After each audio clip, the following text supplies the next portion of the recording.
1 घंटा 24 तासापैकी 24 मिनिटं करा. विचार करा, 24 मिनिटं जर तुम्ही डोळे मिटले तर तुम्हाला एक वेगळी शांतता मिळते. बाहेरचं ज्ञान जे तुम्हाला वाटतं की हे खूप माझ्यासाठी ट्रिमेंडस आहे आणि मी खूप ज्ञानी आहे, तो ज्ञान तुमचा कुठलाही उपयोगाचा नसतो. तो पुस्तकी ज्ञान आहे. त्या भौतिक ज्ञानाला आतल्या ज्ञानाशी काहीही घेणं नसतं. तुम्ही आतलं ज्ञान करण्यासाठी तुम्ही डोळे मिटा. बघा, गुरुचरित्र टेमेस्वामींनी स्वतः सांगितलेलं आहे की स्त्रियांनी करू नये. त्याची काही कारणे आहेत. 26वा जो अध्याय आहे त्याच्यामध्ये खूप सारे मंत्र आहेत ज्याच्याने खूप जास्त ऊर्जा शरीरामध्ये तयार होते आणि ती जनरेट झाल्यामुळे स्त्रिया त्यांना ऑलरेडी खूप सारे काही गोष्टी असतात, तर त्यामुळे त्या गोष्टींचा परिणाम त्यांच्यावरती होऊ शकतो. म्हणून पुन्हा त्या डॉक्टरांनी पुन्हा इनर डेप्थ मारलं त्या याच्यामध्ये, इनर डीप केलं आणि पुन्हा बायोप्सी केली. थर्ड म्हणजे 20 दिवसांमध्ये तिसऱ्यांदा बायोप्सी करण्यात आली. तिसऱ्या बायोप्सीची सुद्धा केस निगेटिव्ह आली. ती माझ्या फेसबुकच्या पेजला जेव्हा टाकली तेव्हा बरेच लोकांनी आश्चर्य व्यक्त केलं की शक्यच नाही, असं कसं पॉसिबल आहे. नर्मदा नदी तीरावरती साधना केली आणि साधना करताना तिथे मला माहितीच नाही मगर आहे. मला हे सुद्धा काही जाणीव नव्हती. एक छोटंसं असं एक शिला होती, त्या शिलावरती मी संध्याकाळी 5:30ला आंघोळ करून एकदम समाधी लागून गेली माझी त्यावेळेला आणि मला कोणीतरी उठवलं की ते मगर आहे, तुम्ही लवकर निघा इथून.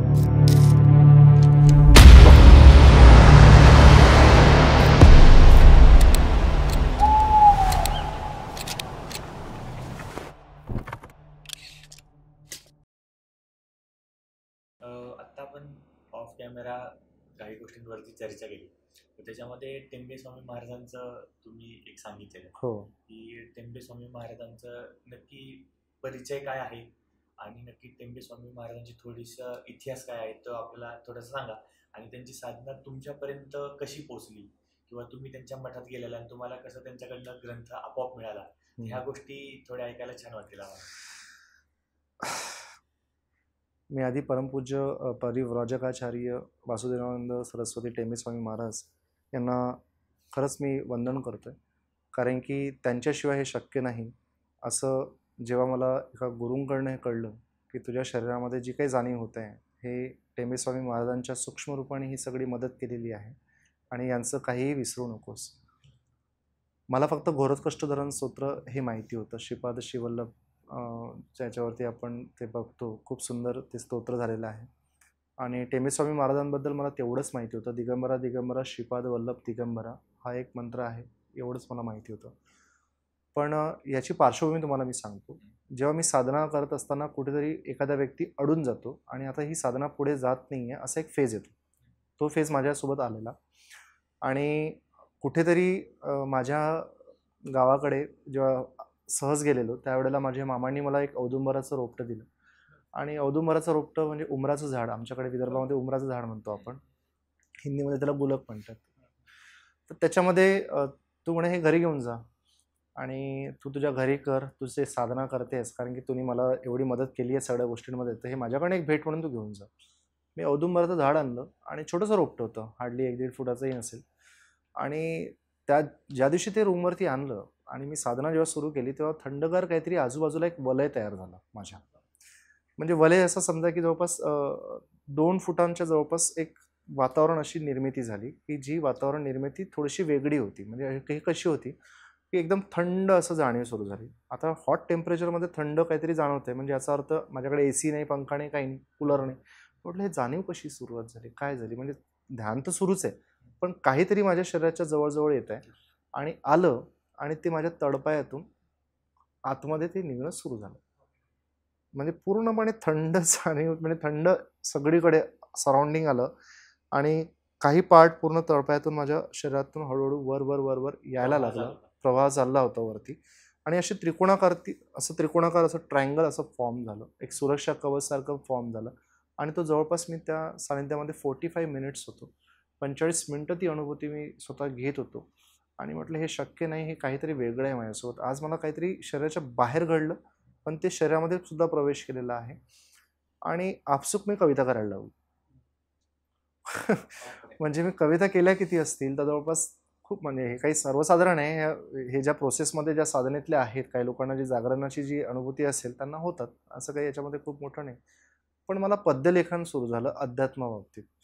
मी माझं पहिलं पद्यलेखन केलं दत्तमाला मंत्राबद्दल. एक अविस्मरणीय अनुभव म्हणून मी लिहिलं आणि तो मी समर्पित केला टेंबेस्वामी महाराजांना.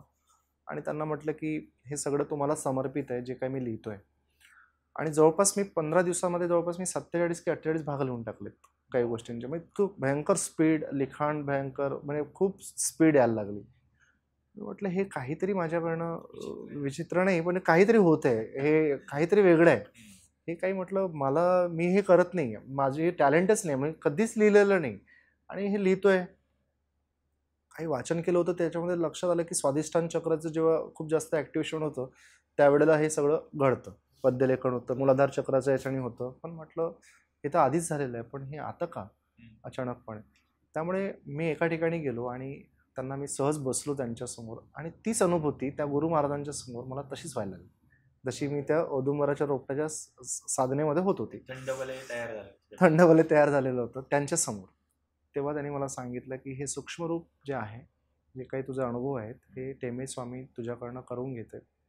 त्यामुळे तुला कुठलाही अहंभाव किंवा कुठलेही षड्रिपू हे तुझे सगळे आता हळूहळू गळणं सुरू होतील आणि इतका सात्विक भाव तुझ्यामध्ये येईल. कारण की त्यांचं जे कार्य आहे ते शंकराचार्यानंतर सर्वात मोठं कार्य जर कोणी लिखाणाचं जर केलं असेल आणि दत्त संप्रदायामध्ये टेंबेस्वामी महाराजांचं स्थान खूप वरच्या लेवलचं आहे आणि ते शक्य नाही. मी म्हटलं एवढं जर मला जर मिळत असेल तर ही आता हे कसं होतं. त्यांनी मला ते एक उदाहरण प्रति सांगितलं की तुझा जो स्वभाव होता आधीचा हा वेगळा होता, तेव्हा वेगळे गुरु तुला मार्गदर्शन करत होते. आता तुझा हा जो अध्यात्माचा प्रवास आहे, आता इथून तुला सूक्ष्मरूप गुरु जे लाभले आहेत ते टेंबेस्वामी महाराज आहेत. मी रोज रडायचो देहधारी गुरूंसाठी, रोज रडायचो, रोज दत्तांकडे रडायचो की मला का देहधारी गुरु तुम्ही मला देत नाही आहेत, का मला अडचणी येत आहेत, का मी विशुद्ध चक्रामध्ये फसलो आहे, मला आज्ञाचक्रामध्ये हे जाणवतं. मी हे कोणाचं सांगू, कोणाबद्दल बोलू, कुठे सांगू मी सगळ्या गोष्टी? मी तर कोणाला सांगू शकत नाही, मी फक्त लिहू शकतोय. त्यावेळेला आज्ञाचक्रामध्ये सूक्ष्म रूपाने एक अशी प्रतिमा यायची, त्या प्रतिमेमध्ये मला एक आशीर्वाद देऊन ती व्यक्ती जायची आणि स्पष्ट दिसायची मला. आणि त्याच्यानंतर मला हे कळलं की हे सूक्ष्मरूपानेच आता हे सगळं मार्गदर्शन होत आहे. ज्या वेळेला मी खरा साधक बनेल, मी सध्या साधक स्वतःला समजत पण नाही, पण ज्या दिवशी मी खरा साधक बनेल आणि खरा साधक हाच खरा शिष्य बनतो आणि तो जेव्हा खरा बनतो तेव्हाच ते देहधारी गुरु तुमच्याकडे येतात आणि तेव्हा ते म्हणतील की किरण चल, आता तुझी वेळ झालेली आहे, तर आता आपण निघूया समोरच्या प्रवासासाठी. तेव्हा मला ते देहधारी गुरु भेटतील. कारण की मला त्याच अपरिचित व्यक्तीने, म्हणजे दत्तगुरूंनीच मला सांगितलेलं होतं की गुरूंच्या शोधात भटकू नकोस, भटकलास तर तू भटकशील. मी 24 गुरु केले आहेत निसर्गातले. मी सुद्धा शिष्य म्हणून ऑलरेडी सगळ्या गोष्टी केलेल्या आहेत या संदर्भामध्ये आणि तू शिष्य म्हणूनच चांगला बनशील ज्या दिवशीला, त्या दिवशी ते आपोआप येतील आणि तुला आपोआप पुढच्या प्रवासाला निघायचं आहे. इतकं सुंदर त्यांनी मला ते अनुभव कथन दिलं होतं. नक्कीच. आता दत्त संप्रदायामध्ये गिरनार पर्वतला खूपच महत्त्व आहे. हो. तर तिथं भरपूर लोकांची अशी इच्छा असते की मला एकदा तरी आयुष्यात तिथं जाऊन यायचं. करेक्ट. मग नक्की तुम्ही तिथे जायची तुमची इच्छा आहे की तुम्ही जाऊन आलात आणि नक्की तुमचे तिथले अनुभव काय होते? नागपूरला गोखले काकू म्हणून आहेत. मी त्यांचा आयुष्यभर ऋणी आहे, कारण की हे पूर्वजन्मीचे नाते आहेत गोखले काकूंसोबत. माझ्या प्रत्येक सुखदुःखात त्यांचं खूप मोठा सहकार असतं आणि आर्थिकदृष्ट्या ते मला प्रत्येक ठिकाणी मदत करतात. आणि दत्तगुरू महाराज म्हणून नागपूरला त्यांचे स्वामी झालेले आहेत. त्यांना संकेत दिले होते या गिरनारच्या यात्रेबद्दल की किरणला तू गिरनारला पाठव आधी. आणि माझ्याकडे आर्थिक परिस्थिती इतकी वाईट की मी साधारणपणे नागपूरपासून कुठल्या तरी चौकात जरी जायचं म्हटलं तरी ते अमाऊंट माझ्याकडे राहायचं नाही. तर मी कुठे गिरनारला जाणार आणि काय करणार, पैसेच नव्हते. म्हटलं काकू माझ्याकडे नोकरीसुद्धा गेली आणि माझ्याकडे पैसे नाहीत आणि खूप वाईट परिस्थिती आहे. जरी हे सगळं झालं असेल तरी माझ्यावरती वाईट परिस्थिती आहे आर्थिक पद्धतीची, त्यामुळे शक्य नाही. खूप मागे लागलेत. पण म्हटलं एक दिवस मला मुंबईवरनं कॉल आला आणि त्यांनाही सेम संकेत आलेत की तुम्ही गिरनारला जायला हवं. आणि मी त्यावेळेला दत्तगुरूंना एकच प्रार्थना केली की तुम्ही आता मला बोलवलंच आहेत तर आता पैशांचं सुद्धा बघा. खिशात 1 रुपयाचं कॉईन नाही आणि गिरनारला जातो म्हटलं तर मला एवढा खर्च लागेल. अचानकपणे एका मित्राने फोन केला आणि मित्राने मला सहज खर्चाला 1000-1500 रुपये दिलेत. 1000-1500च दिलेत. आणि 1000-1500मध्ये मी जनरलचं तिकीट काढलं गिरनारचं, जनरलच्या डब्यात प्रवास केला आणि कसा बसा पोचलो. पण गिरनारला नाही पोचलो, मी आधी गरुडेश्वरला गेलो. आता विचार करा, मी गिरनारचं प्लॅन केलं आणि मी उतरलो कुठे? गरुडेश्वरला. गरुडेश्वर कुठे आहे? गरुडेश्वर हे टेंबेस्वामी महाराजांचं समाधीस्थळ आहे, जिथे टेंबेस्वामी महाराजांनी देह ठेवला होता. ते कुठे? हे आहे वडोदरा जिल्ह्यात. वडोदरा आपण जर समजा गुजरातमध्ये वडोदराला आहे. वडोदरावरून 83 किलोमीटरला गरुडेश्वर आहे. तिथे मला बोलावण्यात आलं महाराजांनी. तिथे जेव्हा मी गेलो त्यावेळेला माझ्या डोळ्यात पाणी आलं, कारण की महाराजांना खरं तर पाण्याची व्याधी होती. टेंबेस्वामी महाराजांना पाणीसुद्धा ग्रहण करता येत नव्हतं, इतक्या व्याधी त्यांना झालेल्या होत्या शेवटच्या क्षणाला. आणि नर्मदेच्या तीरावरचं ते सुंदर स्थान, दत्तांचं मंदिर, दत्तांची मूर्ती, जी बोलकी मूर्ती होती महाराजांची, टेंबेस्वामी महाराजांची, ती बोलकी मूर्ती तिथे प्रस्थापित करण्यात आलेली आहे. तिथे पूजन होतं त्यांचं. बोलकी मूर्ती म्हणजे? महाराजांच्या नेहमी सोबत असणारी मूर्ती, जी दत्तात्रय महाराजांसोबत एकरूप व्हायचे टेंबेस्वामी महाराज, ती मूर्ती त्यांच्यासोबत राहायची ऑलवेज. प्रत्येक चातुर्मासामध्ये प्रत्येक ठिकाणी ही बोलकी मूर्ती म्हणून दत्त महाराजांसोबत ते संवाद करायचे. टेंबेस्वामी महाराज त्यांच्याशी एकरूप व्हायचे. अशी मूर्ती प्रस्थापित करण्यात आलेली आहे गरुडेश्वरला. आणि तिथे मला साधना करण्याचा योग आला. नर्मदा नदी तीरावरती साधना केली आणि साधना करताना तिथे मला माहितीच नाही मगर आहे. मला हे सुद्धा काही जाणीव नव्हती. एक छोटंसं असं एक शिला होती, त्या शिलावरती मी संध्याकाळी 5:30ला आंघोळ करून एकदम समाधी लागून गेली माझी त्यावेळेला. आणि मला कोणीतरी उठवलं की ते मगर आहे, तुम्ही लवकर निघा इथून, इथे तुम्ही करू नका, हे चुकीचं स्थान आहे तुम्ही जे करताय. पण मी एकदम इतक्या साधना माझी इतकी स्ट्रॉंग चालली गेली होती वरती. आणि त्यांनी माफी मागितली, पण म्हटलं ठीक आहे, मला तुम्ही सांगितलं, पण म्हटलं जर मला खायचं असेल ते खाईल. मला मला मला शेवटी काहीच नाही, मला फक्त नर्मदा आईची सेवा इथे फक्त आता हे करायचं आहे आणि गरुडेश्वरलाही करायचं आहे. सांगण्यात तात्पर्य तुम्हाला एवढं सांगतोय की गिरनारला जाण्याच्या आधी टेंबेस्वामी महाराजांनी मला गरुडेश्वरला का बोलवण्यात आलं याचं एक कारण आहे. मी रात्रीला 9:30-10 वाजता साधना पुन्हा त्या औदुंबराच्या झाडाखाली केली, बिलकुल दत्त मंदिराच्या समोरच्या गेटमध्ये. सगळं मंदिर बंद झालेलं, 8 वाजताच बंद होतं. आणि आसन लावलं आणि माझी तिथे पण समाधी लागली. पण ती समाधी अशी होती की सुषुम्ना जी आहे, सुषुम्ना ॲक्च्युली मधामध्ये आपली हे असतं, इळा पिंगळा आणि सुषुम्ना.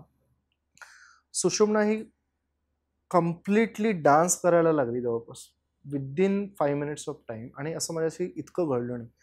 आणि ती ब्रह्मरंध्रापर्यंत पोहोचायला लागली. आणि इतकं सुंदर, म्हणजे तो शरीरामध्ये जो अनुभूती होती, ईश्वरी अनुभूती होती. म्हणजे हा दुसरा शक्तिपात होतोय काय माझ्यासोबत, मला असं वाटायला लागलं त्यावेळेला.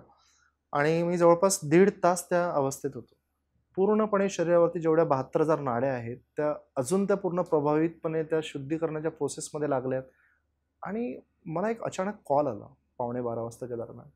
एका स्त्रीचा कॉल आला आणि त्या स्त्रीने मला सांगितलं की मला पेन होत आहे चेस्टमध्ये, तुम्ही काही करू शकता का? तुमच्याबद्दल मी थोडंसं, मला फक्त माहिती होतं पण तुमचा नंबर घेतला, मला चेस्ट पेन होत आहे. म्हटलं तुम्ही दवाखान्यात जा, मी काय करू शकतो? नाही म्हटलं तुम्ही फक्त 5 मिनिटात बोला, कारण तुमचं दत्त महाराजांचं चालू आहे, तुमचं हे सगळं करताय, माझ्यासाठी प्रार्थना करा. एवढं बोलून फक्त तिने चालू ठेवा म्हटलं फोन. आणि मी लगेच त्यांना स्पंदन आली, म्हणजे आवाजाने मी त्यांना म्हटलं आणि दत्तगुरूंकडे फक्त त्यांना प्रार्थना केली. आणि प्रार्थना केल्याबरोबर 5 ते 10 मिनिटात त्यांचा जो चेस्ट पेन होता तो कमी झाला म्हणजे पूर्ण कम्प्लिटली स्टॉप झाला. म्हटलं हा योगायोग असू शकतो, पण हा इथे का बरं? पण त्याची मला काहीही जाणीव नाही, कल्पना नाही. याचं कन्फर्मेशन मला गिरनारच्या 10,000 पायऱ्या चढून 3.5 तास जवळपास मी ते पायऱ्या चढल्यात. 3.5-4 तास लागलेत मला गिरनारला. आणि श्वान मला तिथे निश्चित पडलेला दिसला, ज्याच्यामध्ये प्राण हा शेवटचं जातोय की काय त्याचं. आता श्वान म्हटलं की माझे प्रत्येक प्रसंग दत्त मंदिरात श्वानाशी संदर्भातच आहेत, जेवढे काय आहेत. आता मी तेवढं सगळं सांगत बसत नाहीत, पण गिरनारचा जो अनुभव होता हा एक वेगळाच अनुभव देऊन गेला, ज्याच्याने मला कन्फर्मेशन झालं काही गोष्टींचं की मला इथं का बोलवण्यात आलेलं आहे. 10,000 पायऱ्या जेव्हा मी चढून दत्तच्या पादुकांचे दर्शन घेऊन जेव्हा मी खाली उतरत होतो, तेव्हा 10-20 पायऱ्या खाली जेव्हा उतरलो तेव्हा श्वान जेव्हा तो एकदम धापा टाकत तो पूर्णपणे बेहोश झालेला होता. 10-12 व्यक्ती आजूबाजूला होते. त्याला कोणी पाणी टाकण्याचा प्रयत्न करायचे, कोणी त्याला थोपटून त्याला उठवण्याचा प्रयत्न केला, पण ते शक्य नाही झालं. आणि अचानकपणे मी पाणी घ्यायची मला इच्छा झाली, कारण नर्मदेचं पाणी होतं माझ्या हातामध्ये. नर्मदेचं पाणी मी आणलेलं होतं नर्मदा परिक्रमा करून, आणि ते पाणी मी हातात ठेवलं आणि दत्तमाला मंत्राचं मी स्मरण केलं, आणि ते स्मरण करून त्याच्याने ते स्मरण करताना ते सोडलं त्याच्या मुखामध्ये श्वानाच्या. विदिन 5 सेकंड्स तो चटकन उठला आणि उठकन पटकन तो खाली पळायला लागला. तेव्हाही मला जाणवलं नाही की हे काय आहे नेमकं. पण जेव्हा मी ट्रॅव्हल्समध्ये बसलो आणि परतीचा प्रवास गाठला नागपूरचा, तेव्हा मी तो संकेत आणि ते दृष्टांत मला स्वप्नात आले.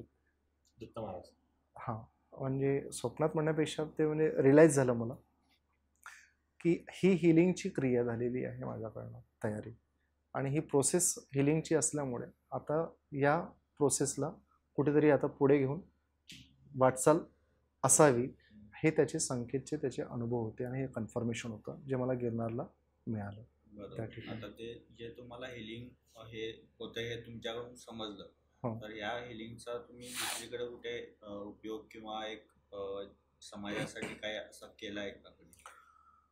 मी हा पहिला प्रयोग इतका असामान्य होता माझ्या आयुष्यातला, आणि दत्तप्रभूंमुळे त्यांचे प्राणसुद्धा अजूनही वाचलेले आहेत. असे म्हणजे माझे स्वतःचे मामा, ज्यांना स्टेज 2 कॅन्सर आहे. स्टेज 2 कॅन्सर आहे, त्यांना डिटेक्ट झालं होतं मागल्या वर्षीला, आणि आपसुकच ते माझ्या खोलीवर जवळपास 45 डेजचा त्यांचा टाईम स्पेंड, जो ड्युरेशन होता रेडिएशनचा, त्यासाठी ते आले होते. मला हिलिंगबद्दल काही कळत नव्हतं, मला हिलिंग काय हे समजत पण नव्हतं. हे सगळं जागरण होऊनच्या सगळ्यानंतरचा हा प्रवास आहे. आणि काय कुठेतरी मी दत्तमाला मंत्राचं अनुष्ठान केलं त्यासाठी 45 डेजचं, त्याला न सांगता केलं, की म्हटलं याचं काय जे काय आहे याला शक्ती द्या, आणि शक्ती देऊन याला कुठेतरी कॅन्सरशी लढताना याला कुठेतरी त्या जाणीव व्हायला हवी, म्हणून ती फक्त मी केलेलं अनुष्ठान. पण त्या अनुष्ठानाने काय झालं की त्याला कुठेतरी ऊर्जा मिळाली. पण तो कॅन्सर आहे शेवटी, तो कधी ना कधी तो त्याचा रूप दाखवणार. सेकंड टाईम आता जस्ट 2 महिन्याआधी, म्हणजे 1.5 महिन्याआधी जवळपास त्याला पुन्हा सेकंड टाईम तो डिटेक्ट झाला, आणि इथे ट्यूमर त्याला एक फाइंड आउट झालं पुन्हा, आणि तो ट्यूमर खूप वाढलं.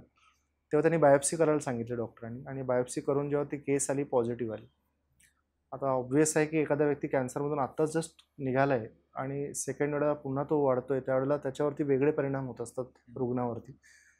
मी अनुष्ठान केलेलं आहे, मला माझ्या भक्तीवरती विश्वास. मी म्हटलं आता मेडिकल सायन्स पण आहे आणि भक्ती पण आहे, दोन्ही गोष्टींचं कॉम्बिनेशन सुरू आहे घरामध्ये. आम्हाला एवढंच म्हटलं की तू तुझं सकारात्मक राहा, मला माझी भक्ती करू दे, डॉक्टरांना त्यांचं काम करू दे, बाकी काही विचार करू नकोस, बघूया. बायोप्सी पॉझिटिव्ह आली, आणि सेकंड ओपिनियन म्हणून आम्ही पुन्हा एकदा ती केस दुसऱ्या हॉस्पिटलमध्ये आम्ही बायोप्सी करवण्यात आली, तेव्हा ती बायोप्सी निगेटिव्ह आली. आता बायोप्सी एकदा पॉझिटिव्ह आली, ट्यूमर साईज मोठा आहे, हेवी आहे, खूप जास्त त्याला हे झालेलं आहे, त्याला टफनेस आलेला आहे, त्याला सर्जरी पण करायची नाही. तेव्हा डॉक्टर शॉक झाले की पॉसिबल, शक्य नाही, कारण की इनर डेप्थ मारलेलं आहे आपण त्याच्यामध्ये. इनर डेप्थ करून ती बायोप्सी पुन्हा कशी काय पॉझिटिव्ह येते, म्हणजे निगेटिव्ह होते, सॉरी. म्हणून पुन्हा त्या डॉक्टरांनी पुन्हा इनर डेप्थ मारलं त्याच्यामध्ये, इनर डीप केलं, आणि पुन्हा बायोप्सी केली थर्ड टाईम. म्हणजे 20 दिवसांमध्ये तिसऱ्यांदा बायोप्सी करण्यात आली. तिसऱ्या बायोप्सीची सुद्धा केस निगेटिव्ह आली. ती माझ्या फेसबुकच्या पेजला जेव्हा टाकली तेव्हा बऱ्याच लोकांनी आश्चर्य व्यक्त केलं की शक्यच नाही, असं कसं पॉसिबल आहे. मी म्हटलं होऊ शकते, त्यांची कृपा असेल. आता हे भक्ती त्याच्या फळाला आली, दत्तमाला मंत्राणी म्हणा किंवा काही म्हणा, ते त्यांचं समर्पणही आहे, त्यांचं ते नशीब आहे, ते योग जोडून आलेत त्या पद्धतीने. त्यामुळे म्हणतो की त्याला एक एक्सटर्नल बूस्टर मिळालं त्या हिलिंगचं त्याला, बस एवढंच. आता आपण पूर्ण पॉडकास्टमध्ये एक गोष्ट ऐकत आलेली आहे सुरुवातीपासून, की नक्की दत्तमाला मंत्र आणि दत्तमाला मंत्राचा अनुष्ठान, नक्की हा दत्तमाला मंत्र नक्की काय आहे आणि त्याचं अनुष्ठान कशा पद्धतीने आपण केलं पाहिजे, किंवा तुम्ही कशा पद्धतीने केलं हे थोडंसं सांगा. दत्तमाला मंत्र हा, जर आपण दत्तोपनिषदमध्ये जर बघितलं याच्यात, तर तुम्हाला दत्तमाला मंत्राचं हा ब्रह्मा आणि विष्णूंमधला एक संवाद आहे. ठीक आहे. याच्यामध्ये दत्तमाला मंत्रामध्ये म्हणजे भरपूर बीजाक्षर आहेत, आणि याच्यामध्ये दत्तात्रय महाराजांचं पूर्णपणे स्वरूप आहे, कम्प्लीट. ठीक आहे.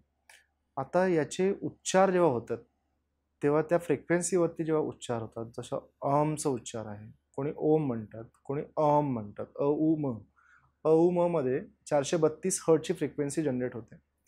आणि ती फ्रिक्वेन्सी अशी असते की तुमचे जे अणू आहेत प्रत्येक अणूवरती आदळतात, एकमेकाला आदळतात आणि तुमच्या आजूबाजूला ती ऊर्जा तयार करतात. म्हणजे बीजाक्षरांची सुद्धा ऊर्जा तुमच्या आजूबाजूला ती तयार होणार. ओम आहे, आम आहे, ब्रेम आहे, क्रोम आहे, ग्लोम आहे, हे सगळे बीजाक्षर देवी देवतांचे आहेत. हे तुमचे एकत्रित पद्धतीने ती माला मंत्र आहे, म्हणजे त्याची माला आहे.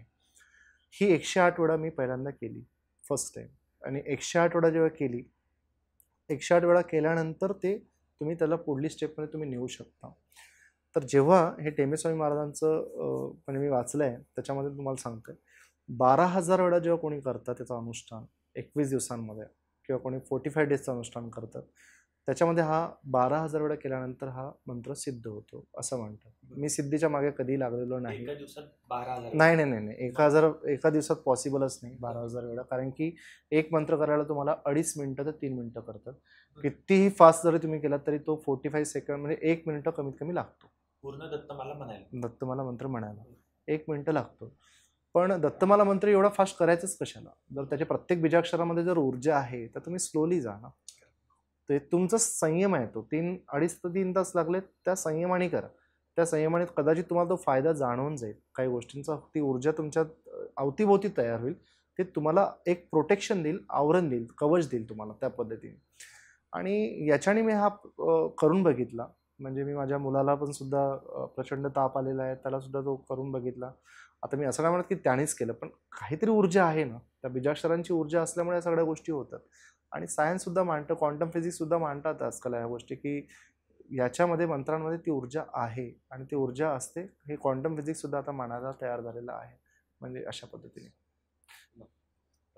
जसं की आता तुम्ही सांगितलं दत्तमाला मंत्राचं, तर अनुष्ठान जेव्हा आपण करतो तेव्हा जसं टेंबेस्वामी महाराजांच्या ग्रंथात सांगितले, तर याचे काही नियम वगैरे आहेत की कशा पद्धतीने बसलं पाहिजे? की आजकाल सोहळ्यात वगैरे खूप गोष्टी काही जण करतात, काही जणांना वेळ नसतो ऑफिसच्या याच्यामध्ये, तर नक्की याचं काही असं आहे का काही? कारण आता मी ॲक्च्युली कधी नियमात अडकलेलोच नाही. मी जर नियमात अडकलेलो असतो त्या दिवशीला तर ते संकट माझ्यावरती आलं असतं, मी तुम्हाला सांगतो. मी असं नाही म्हणत की नियम नाही आहेत, नियम असतात, पण नियमात अडकायचं कशाला? सर्वात साधक आणि किंवा जे कोणी सुरुवातीला जे करतील, तुमच्या मनातला भाव हा सर्वात जास्त महत्त्वाचा असतो. समर्पण हे खूप जास्त असतं.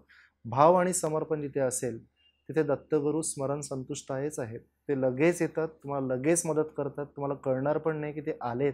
एका सेकंदाच्या 10,000 पटीने जर डिवाईड केलं तेवढ्या कमी वेळात ते इथे येऊन जातील तुम्हाला स्मरण करायला. तर त्यामुळे मला असं वाटतं की कुठल्याही नियमात किंवा कुठल्याही बंधनात अडकू नये. कोणी म्हणतात की याची दीक्षा घ्यावी लागतात, कोणी म्हणतात की हे करा. मी काहीही केलं नाही, मला गुरूंकडनं ते करवण्यात आलेलं आहे. मी काही करत नाही, शक्ती आपल्याकडनं त्या सगळ्या गोष्टी करून घेत असतात.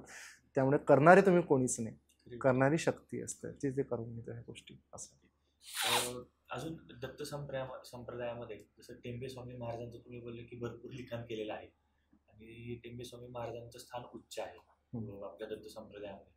तर त्याप्रमाणे टेंबेस्वामी महाराजांचा असं कोणता ग्रंथ वगैरे आहे का की जो दत्त महाराजांसाठी लिहिलेला आहे आणि आपण त्याचं पण व्रत वगैरे करू शकतो किंवा त्याचं पण आपण चरित्र पाठांतर करू शकतो?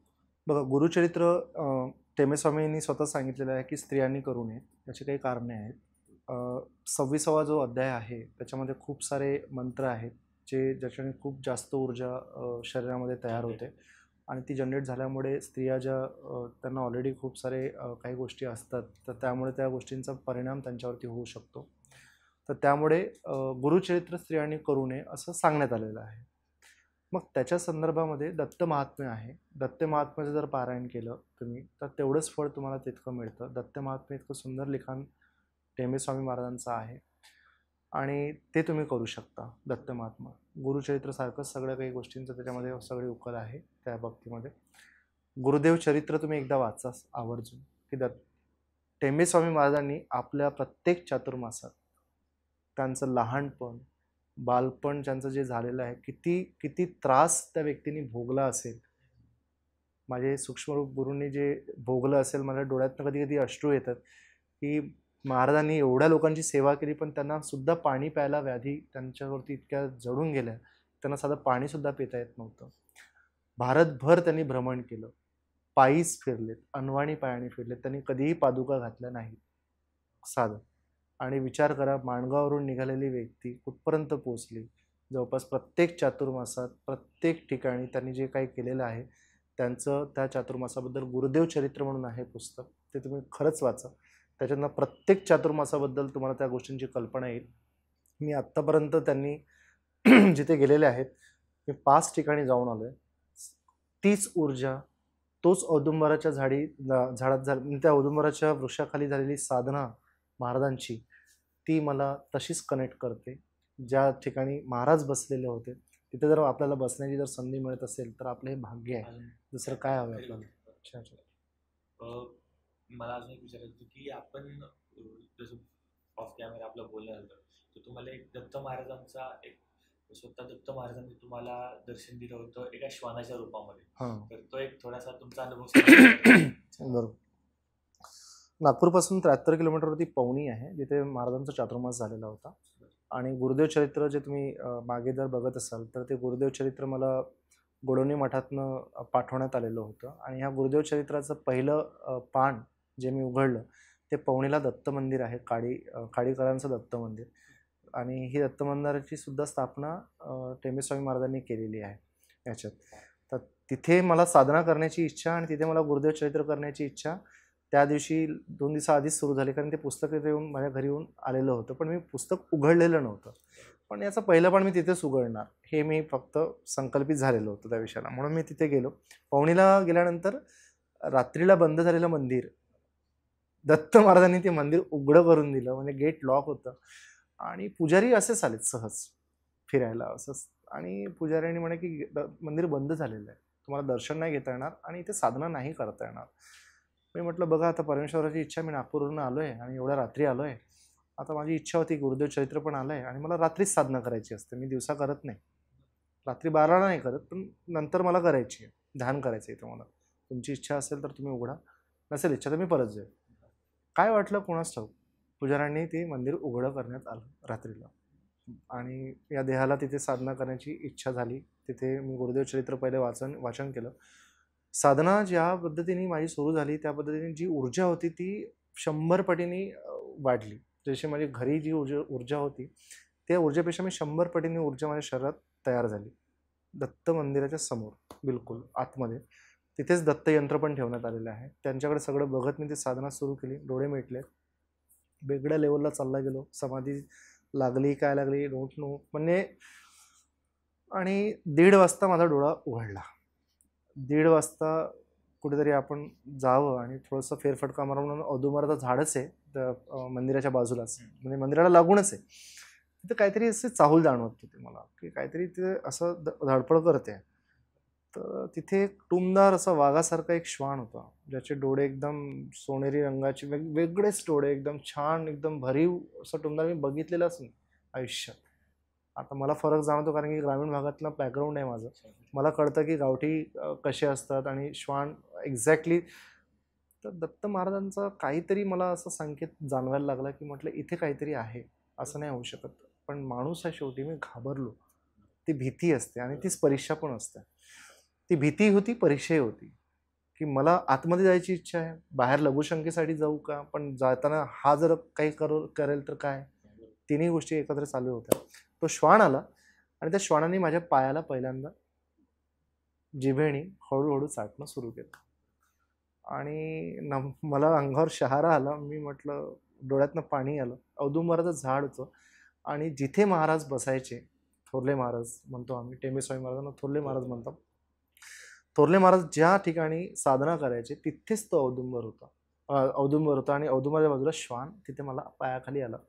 आणि लिटरली तुम्हाला सांगतोय की त्याने मला पायाला दुमडत मागे ढकलत जिथे माझं आसन ठेवलेलं होतं तिथे मला त्यांनी बसवलं. लिटरली म्हणजे तिथे मला नेण्यात आलं ढकलत. इतका त्यांचा ट्रिमेंडस पॉवर होता ढकलण्यामध्ये. मला कळलंच नाही की हे का असं करतात.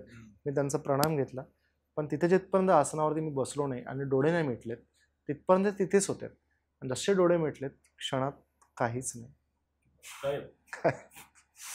आणि तो वृत्तांत जेव्हा मी दुसऱ्या दिवशी त्या पुजाऱ्यांना सांगितला तेव्हा त्यांनी मला सांगितलं की इथेच महाराजांना, थोरले महाराजांना याच ठिकाणी दत्तांचं छोटं बाळ मांडीवर बसल्याचं इथेच दर्शन झालेलं आहे.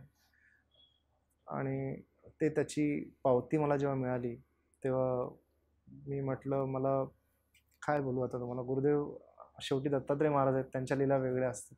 या पद्धतीने अशा पद्धतीने झालं. आता तुम्हाला जे अनुभव भेटले या सगळ्या साधना करत असताना म्हणा किंवा असे वेगवेगळे प्रसंगातून, नक्की तुम्हाला शिकायला काय भेटलं यातून? बघा, मला मी कोण आहे हा सगळ्यात मोठा प्रश्न असतो. आज 140 करोड लोक या भारतामध्ये राहतात. मी कोण आहे हे असणारे किती लोक असतील हे तुम्ही सगळं सांगू शकता. या साधनेतून मी कोण आहे हे मला कळलं. बस मला हे तुम्हाला सांगू शकतो. माझं इथे येण्याचं कार्य काय आहे हे मला वेळोवेळी त्या साधनेतनं कळलं. माझं सिलेक्शन कोणी केलेलं आहे, कशासाठी करण्यात आलेलं आहे, या देहाचं सिलेक्शन शक्ती का करतात, ते कुठल्या पद्धतीने करतात, त्याच्या काय चाळणी असतात, त्या कुठल्या तत्वावरती केल्या जातात, या सगळ्या गोष्टी तुमच्या साधनेतून त्या उकलत जातात. आणि ह्या जेव्हा होतात तेव्हा आपण साधारण नसतो, आपण एक वेगळ्या पद्धतीकडे आपण जात असतो. ह्या शक्ती तुम्हाला तशा गोष्टी करून घेतात. आणि याची जी निवड आहे हे ईश्वराकडनं होत असते. आणि ईश्वराकडनं जेव्हा ती निवड होते, ते तुम्ही कोण आहात हे जेव्हा ते तुम्हाला कळतं तेव्हा तुमचं कार्य आपोआपच ते त्या गोष्टींकडे जात असतं. त्या व्यक्तीला कुठल्याही प्रसिद्धी, कुठलाही पैसा, कुठलंही मोह, कुठलेही षड्रिपू हे कधीही टच करत नाहीत. कारण की त्यांच्यावरती गुरुकृपा ऑलरेडी झालेली असते आणि याच्या ते सगळे दूर असतात. अशा याच्यामध्ये तुमच्याकडे येण्याचे संकेत मी तुम्हाला आधी बोलले होते की मी तुमच्याकडे येण्याचे संकेत हे कुठेतरी मला साधनेतून आलेले होते.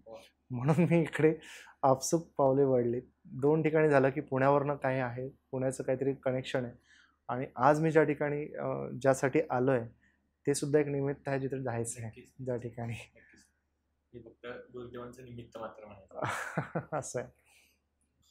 तर तुम्ही आत्ताची जी आपली तरुण पिढी आहे, तुम्ही बघत पण असाल की जसं हुकअप कल्चर आहे ऑफिसेसमध्ये, कॉलेजमध्ये, दारू झालं किंवा नॉनव्हेज झालं, याचं ग्रहण अत्यंत प्रमाणात वाढलेलं आहे.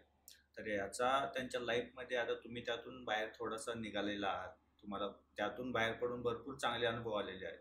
तर तुम्ही त्या तरुणांना काय सांगू शकाल की बाबा तुम्ही ते सोडून तुम्ही इकडे आध्यात्मिक क्षेत्राकडे वळा, तिथे तुम्हाला काय मोक्ष प्राप्त होईल? आता हे सगळं जे आहे ते आपलं मायाजाळ आहे. बरोबर. त्यात सगळे लोक इथेच अडकलेले असतात की मला हे पाहिजे, मला ते पाहिजे. मग आजचा दिवसाचा विचार करणे, बाबा आपला जन्म कशासाठी झालाय हे कोणालाच म्हणजे त्याशी काही देणं घेणंच नसतं. बरोबर.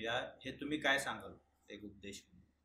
बघा, शरीराची जी भूक असते, मी जर आज इथे जरी समजा सगळ्यांना उपदेश करत बसलो की तुम्ही व्यसनं करू नका, पण मी तुम्हाला आधीच सांगितलं की त्यांच्या आयुष्यातल्या ज्या घटना असतात ते त्यांना बदलवतात.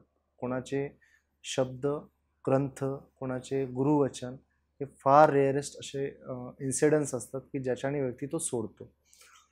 त्यामुळे मला एवढंच म्हणायचं आहे की अध्यात्माकडे येण्याची जी पहिली पायरी आहे ते तुम्हाला काही गोष्टी तुम्हाला त्याग करावा लागतो. ज्या व्यक्तीमध्ये त्यागाची भावना असेल तो व्यक्ती अध्यात्माकडे येतो. तुम्हाला इथं निश्चित सांगतो माझ्या पद्धतीने. आणि ही त्या दिवशी जे म्हणतो आपण की आपण नोकरी करतोय, ठीक आहे, 24 मिनटं तुम्हाला देवाने एक घटका फक्त 24 तासापैकी 24 मिनटं द्या फक्त. विचार करा, 24 मिनटं जर तुम्ही डोळे मिटलेत तर तुम्हाला एक वेगळी शांतता मिळते. बाहेरचं ज्ञान जे तुम्हाला वाटतं की हे खूप माझ्यासाठी ट्रिमेंडस आहे आणि मी खूप ज्ञानी आहे, तो ज्ञान तुमचा कुठलाही उपयोगाचा नसतो. तो पुस्तकी ज्ञान आहे. त्या भौतिक ज्ञानाला आतल्या ज्ञानाशी काहीही घेणं नसतं. तुम्ही आतलं ज्ञान करण्यासाठी तुम्ही डोळे मिटा. 24 मिनिटाची एक घटका जर तुम्ही करू शकलात तर तुमचं आयुष्य बदलेल. मी इथे बसलेलो आहे तुमच्यासमोर. माझा पास्ट तुम्ही कोणालाही विचारा, मी कुठे होतो आणि आता कुठे जात आहे प्रवास. नोकरी करताना बॉसचं टेन्शन असेल किंवा प्रेशर असेल किंवा सेल्स टार्गेट असतील किंवा तुमचे स्वतःचे ॲम्बिशियस असतील, काही गोष्टींचे असतील, पण डोळे मिटा. एकदा तुम्ही डोळे मिटलात की ती जी शांतता ती तुम्ही अनुभवाल, पण ती लगेच नाही येणार. खूप विचार येतील तुम्हाला, येऊ द्यात. जेवढे विचार आलेत तेवढे येऊ द्यात. त्यांच्यासाठी तुम्ही फाईट करा. तुम्ही जर फाईट करू शकलात त्या गोष्टींसाठी तर ती आंतरिक शांतता जी असते ना, ती बाहेरच्या गोंगाटाला तुम्हाला डिस्टर्ब करत नाही. तुम्ही शांत होता, एकदम पद्धतशीर तुम्ही त्या गोष्टींना बॅलन्स करू शकता. तुम्हाला कळतं की शक्ती कोण आहे, ऊर्जा काय आहे, तुम्हाला अध्यात्म कळायला लागतं हळूहळू. पण त्यासाठी तुम्हाला ते डोळे मिटणं आवश्यक आहे. आपण फक्त झोपताना डोळे मिटतो, पण ते अशा जागृत अवस्थेत जर आपण डोळे मिटलेत तर त्या अंतर्ज्ञानाची प्राप्ती प्रत्येक व्यक्तीला होते, हे तुम्हाला मी सांगू शकतो म्हणजे याच्यामध्ये. जसं की तुम्ही आता सांगितलं की तुम्हाला शिकायला काय भेटलं, तर तुम्ही म्हणलात की मला मी भेटलो थोडक्यात. करेक्ट. तर नक्की ते तसंच झालं. करेक्ट. प्रत्येकाने स्वतःला स्वतः सापडलं पाहिजे. नक्कीच दादा. स्वामी विवेकानंदांनी म्हटलेलं आहे की बाहेरून आत जाण्यापेक्षा आतून बाहेर पडलेलं कधीही चांगलं, अशा छान. तर त्यामुळे तुम्हाला स्वामी विवेकानंदांनी इतके विपुल लिहून ठेवलेल्या ध्यानाबद्दल तुम्ही फक्त एक पुस्तक वाचा ध्यानाचं, फक्त बसा. ध्यान कसं करायचं आहे, काय करायचं ते सगळं आपसूक सगळ्या गोष्टी करून घेतात. काहीही कुठे जाण्याची गरज नाही, कसल्याही मार्गदर्शनाची फारशी गरज लागत नाही. फक्त पाठीचा कणा सरळ ठेवायचा असतो, तोही आपोआप सरळ होतो साधनेत असताना. तेही शक्ती तुम्हाला ती करून घेते. खेचरी मुद्रा आपोआपच लागणार, त्याची काही तुम्हाला करण्याची आवश्यकता नाही. जेव्हा इंटरनल प्रेशर जेव्हा बिल्टअप होतं, तीसुद्धा मुद्रा आपोआप लागणं सुरू होतं. काही योग मुद्रा आपोआप होत जातात. मी काही न करणारा पद्मासनात मी जवळपास 45 मिनटं, 50 मिनटं, 1.5 तास बसू शकतो. आणि विचार करा, माझ्या शरीरातलं जेवढं काही सगळं काही होतं, सगळं निघून गेलेलं आहे. ते टॉक्सिसिटी जे म्हणतो आपण, सगळी घाण ती पूर्णपणे स्वच्छ करण्यात आलेली आहे आणि आता व्यवस्थित सगळ्या गोष्टी चालू आहेत. आता तुम्ही बोलता बोलता एक स्वामी विवेकानंदाचं पुस्तक वर्णन केलं, ते नक्की कोणतं ते रेफर करू शकता का? स्वामी विवेकानंदांची विपुल ग्रंथ भरपूर आहेत. तुम्ही कुठलेही ऑनलाईन जर तुम्ही बोललात तर ध्यानाच्या कक्षा, त्यामध्ये जे छोटंसं पुस्तक आहे, त्यांचे पॉकेट साईज जे बुक्स आहेत ना, ते खूप सुंदर आहेत, तुम्हाला सांगतो त्याच्यामध्ये. आणि त्यांच्यात त्यांचे स्वतःचे अनुभव आहेत की ते सूक्ष्म रूपाने कुठे कुठे गेलेत, सूक्ष्म रूपाने त्यांनी कुठे ब्रह्मांडामध्ये काय भ्रमंती केलेत, त्यांनी सगळे अनुभव कथन करून चुकलेले आहेत त्याच्यामध्ये. लोक म्हणतात की आपले अनुभव सांगायचे नसतात, मी ते नाही म्हणतोय तुम्हाला, पण काही गोष्टी अशा असतात की त्याच्यामुळे काही लोकांना कळतात, त्याशिवाय कळत नाहीत काही लोकांना. आता माझ्या वयामध्ये कितीतरी लोक साधना करत आहेत, काही लोक जात आहेत, काही लोकांना प्रगती नाही कळत. मी फक्त एवढंच म्हणतो त्यांना की तुमचा जेव्हा काळोख निस्तारेल आणि निळसर काहीतरी तुम्हाला दिसायला लागेल, ही तुमची ध्यानातली प्रगती आहे. निळसर जेव्हा श्वेतप्रदर होतो ध्यानामध्ये, तेव्हा तुम्ही ईश्वराच्या पुन्हा जवळ जाता. म्हणजे तुम्हाला कुठल्याही क्षणी आता ईश्वर तुम्हाला दर्शन देणार. म्हणजे तुमची ध्यानातली प्रगती तुम्ही सांगू शकता की काळोख हटला, निळा काहीतरी सुरुवात झालं, निळसरमध्ये काहीतरी आकृत्या येणं सुरू झाल्या, काहीतरी असं काहीतरी चित्र काहीतरी उमटणं सुरू झालं, मग स्पष्ट काहीतरी जाणवायला लागलं, मला संकेत यायला लागलेत. मग तो श्वेतपदर होतो, मग ईश्वर येतात, हे बघ मी असा आहे, मी तुला असं दर्शन दिलेलं आहे. ते तुमच्या आज्ञाचक्रात होतं आणि त्यावेळेला तुमचं या देहाचं कल्याण होतं. आजकालच्या आपल्या जनरेशनला, जसं की आता आपण स्वामी विवेकानंदांचं पण बोललो, आजकालच्या जनरेशनला वाचन कमी असल्यामुळे कदाचित ह्या गोष्टी माहिती नाही आहेत जास्त पद्धतीने. जे जसं की महात्मा आहेत किंवा पंडित जवाहरलाल, डॉक्टर बाबासाहेब आंबेडकर आहेत, त्यांच्यामध्ये पण आपण स्वामी विवेकानंदांची गिनती करतोच. पण ते भरपूर जनरेशनलाही माहिती आहेत की ते एक महात्मा होते. बरोबर. भरपूर लोकांना हे माहित नाही की त्यांची योग साधना किती होती. की आपलं स्वामी विवेकानंदांचे गुरु होते रामकृष्ण परमहंस, त्यांचे गुरु होते. आणि त्यांची योग साधनेत तर त्यांनी काय काय गोष्टी केलेल्या आहेत, कोणत्या कोणत्या गोष्टी केल्या आहेत, ह्याचं खूप म्हणजे वाचन खरंच सुरेख आहे, सुंदर आहे. मी पण पुस्तकं वाचलेली आहेत एक दोन त्यांची, आणि ह्या सगळ्या गोष्टी खूप अभ्यासासारख्या खूप आहेत आध्यात्मिक. इनफॅक्ट रमण्णा महर्षीचे पुस्तक वाचा. अरविंद घोष यांची ग्रंथसंपदा जवळपास 14 फूट जर आपण विचार केला तर त्यांनी तुरुंगात लिहिलेलं तेवढी पुस्तक आहेत. तुरुंगात त्यांचं कुंडलिनीचं जागरणाचं पुस्तक आहे, ते तुम्ही वाचून बघा, अंगावर काटा येईल तुमच्या. की डार्विन्सला लिटरली जी डार्विन्स थेरी आहे त्या थेरीला चॅलेंज करण्याची आध्यात्मिक पातळी जर समजा कोणी गाठली असेल तर ते अरविंद घोषांनी गाठलेली आहे. त्याच्या ह्याच्यामध्ये त्यांना ते चॅलेंज लिटरली केलेलं आहे तर अध्यात्माच्या या दृष्टिकोनातून. खूप सारं आहे, फक्त आता वेळ तुमच्याकडे ती पाहिजे की तुम्हाला ते रील्स पाहायची आहे की तुम्हाला ते 5 मिनटं द्यायची आहे. हे तुमच्यानुसार हे सगळ्या गोष्टी घडत असतात. आणि तुम्हाला मी आधी सांगितलेलं आहे की निवड जी आहे हे ईश्वराकडनं होत असते. त्यामुळे प्रत्येक शतकात असे कोणी ना कोणी जन्माला येतात. जसे मागल्या शतकामध्ये स्वामी विवेकानंद आले असतील किंवा रमण्णा महर्षी आलेले असतील, असे प्रत्येक सेंचुरीमध्ये असे काही सोल्स येतात की जे पुढची दिशा जी आहे ती ठरवत असतात आणि त्यांना ते कार्य दिल्या जातं. त्या कार्यासाठीच ते त्यांची सगळी चाळणी होत असते आणि त्या चाळणीत ते एकदा ते सक्सेस झालेत की मग हे सगळी त्यांची जी ग्रंथसंपदा असेल, त्यांचे विचार असतील, ते पुढच्या 200, 300, 400, 500 वर्ष ती आपोआप पुढे जात असतं. अशा ह्याच्यात आमचा पण उद्देश हाच आहे नक्की पॉडकास्टचा पण, की आजकालची तरुण पिढी पण भरपूर वेगवेगळ्या मार्गाला जाते. आपण हे जे टॉपिक्स निवडतो, आपण ज्या विषयावरती चर्चा करतो, तर थोडक्यात तरुण पिढीने ह्या गोष्टीकडे पण त्याच पद्धतीने दृष्टिकोनातून पाहिलं पाहिजे. आजकालची सोशल मीडिया, आजकालचं डिजिटल युग, त्याच्यामध्ये आपण आपलं अध्यात्म, आपलं सनातन किंवा आपल्या ज्या गोष्टी आहेत त्या कशा पद्धतीने आपण अजून मॉडिफाय करून कशा पद्धतीने आपण टाकू शकतो, हाच आपला पण आपल्या चॅनलचा पण उद्देश आहे नक्कीच. आणि मला आवडेल तुमच्याकडनं ऐकायला की सर तुम्हाला कसं वाटलं आज आपल्या प्लॅटफॉर्मवरती. ॲक्च्युली ज्ञान जर्नीचं मी जेवढे पॉडकास्ट बघतोय ते खरंच एक वेगळे टॉपिक्स तुम्ही नेहमी घेऊन येत असता. अध्यात्माबद्दल तुमची जी म्हणजे जे तुमची तळमळ जी मी बघितली तुमच्यासोबत जेव्हा मी वार्तालाप करू झालं आहे तेव्हा मला खरंच वाटलं की काहीतरी एनर्जी आहे जी मला आपसूक इकडे ओढण्याकडे आता प्रयत्न करते अशा याच्यामध्ये. आणि हे शक्य तेव्हाच होतं जेव्हा हे सगळं ऑलरेडी योग घडून येत असतं प्रत्येक गोष्टींचा. तेव्हाच तो प्लॅटफॉर्म तिथे तो सेट केला जातो. हा सगळीकडे जात नाही. त्यामुळे त्या सोलला कुठे जायचं आहे, कोणाकडे जायचं आहे, काय जायचं आहे हे सुद्धा ठरवणारे गुरुदेव दत्तात्रेयच आहेत. दुसरं कोणीच नाही या याच्यामध्ये सांगू शकतो मी तुम्हाला. त्यामुळे तुम्हाला खूप सारं अभिनंदन. तुम्ही सगळं करून ह्या सगळ्या गोष्टी करून तुम्ही हे करतायत. आणि या पॉडकास्टच्या निमित्ताने एक व्यक्ती जरी समजा बदलू शकला, फक्त एक व्यक्ती, तरी सार्थक झालं आपल्या गोष्टींचा आणि ह्या वेळेचं सार्थक झालं. माझा नागपूरवरचा इकडला प्रवास सार्थक झाला हेच सांगू शकेल मी फक्त, बस इतकंच.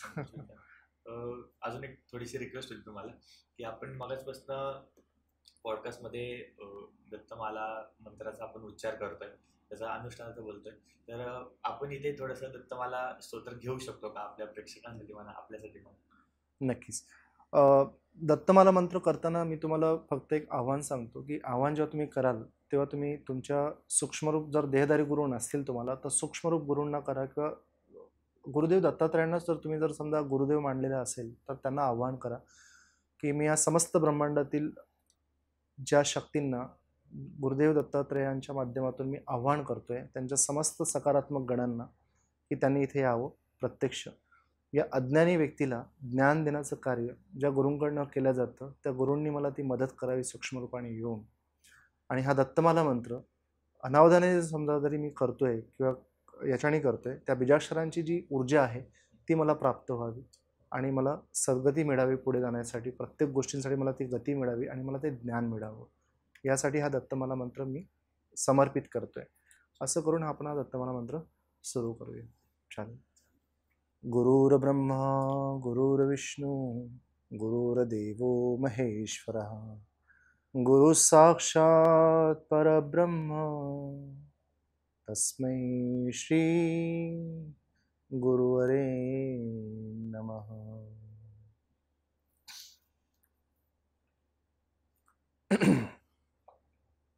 ओम नमो भगवते दत्तात्रेयाय स्मरण मात्रे संतुष्टाय महाभयनिवारणाय महाज्ञानप्रदाय चिदानंदात्मने बालोन्मत्तपिशाचवेशाय महायोगिने अवधूताय अनुसूयानंदवर्धनाय अत्रिपुत्राय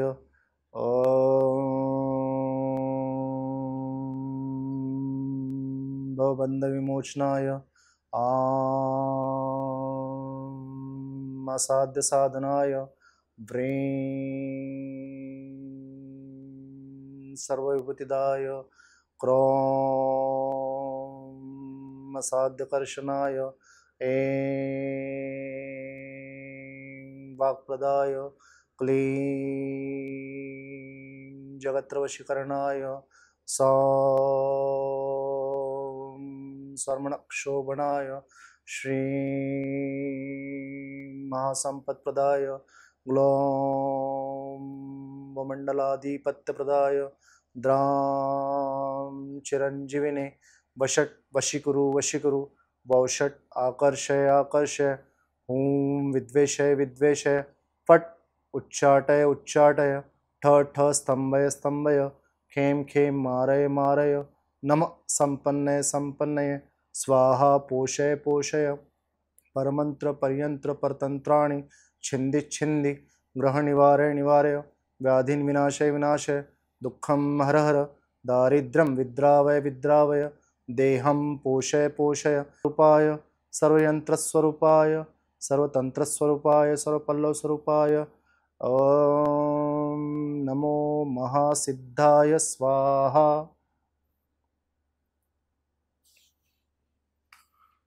हा दत्तमाला मंत्र आहे।